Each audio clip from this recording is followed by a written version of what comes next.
Severe thunderstorm warning.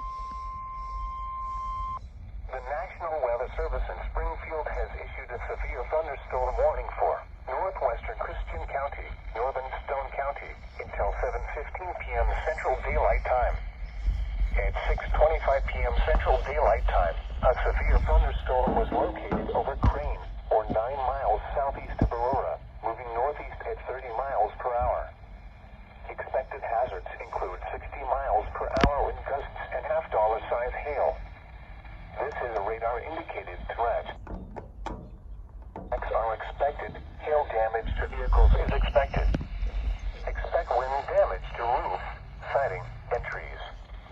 Locations impacted include Clapper, Crane, Billings, Curly, Boaz.